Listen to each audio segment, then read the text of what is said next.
Hello. So I just wanted to do a wee update on a project I did at the weekend. I didn't film the whole thing because I was doing some other work on the bike and it would have been a very long and boring video.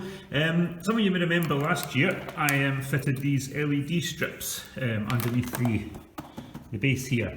Now, being lazy at the time, all I did was run the wires into the under seat and put a 12-volt battery box, basically 6 AA batteries in a box. Would it be 6?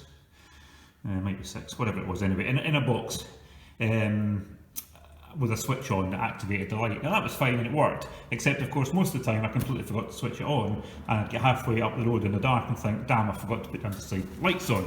And of course, as the box was under the seat, there's not much I could do with it. So this year I wanted to change that and change it to a keyed switch on the handlebars running off the bike's battery, so I can switch it on and off whenever I like. Now, these came from eBay. I think you get about 6 of these for less than a tenner. They're not dear. They're waterproof, 3M sticky. They're very sticky, and the positive and negative wire coming off. So all I've done, if you can see under here, and my finger doesn't focus the camera, is I fitted them under here. I don't know if you can see that. You'll see them on their own. So they go along here. And this time the wires, instead of going up under the seat, go up into my rat's nest of cables under here. Believe me, I do. I think I know what all these do.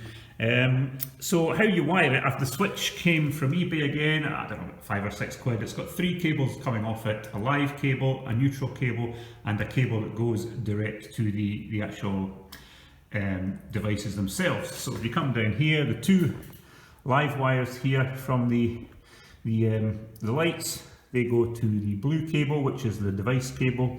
Then you've got a black wire here, which goes off to the live, sorry, straighten the camera up, and then you've got your brown wire here, which is neutral, and that connects the 2 neutral wires off the lights. So basically what happens now, if I decide I want my under seat lighting on, obviously turn on the ignition, because we'd be riding at the time, all I do is hit the switch, and as you can see, by the light, brings on the lighting.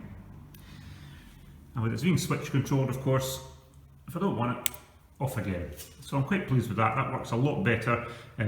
Means it's much more controllable. It's also not running all the time, obviously, so it's not wasting battery if it's on a light day. It's merely for early mornings in the winter and late nights, early mornings, late evenings in the winter when it's dark. Most of the year it's not really much use at all, but it's a little bit extra bling if you fancy doing something like that.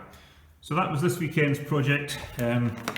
Under seat lighting. These are so easy to fit. I mean, I could probably fit some around the front of the bike maybe or something. You've got to be a bit careful you don't look like a Christmas tree and then you start attracting the attention of the boys in blue. So I think 2 lights like that will add to my visibility in the morning. It's nice and subtle, brightens up the bike a bit. So I'm quite pleased with that. So that was this weekend's project, fitting under seat lighting, or this time at least fitting it properly. So thanks always for watching. Like and subscribe if you can. More interesting things to come soon, hopefully.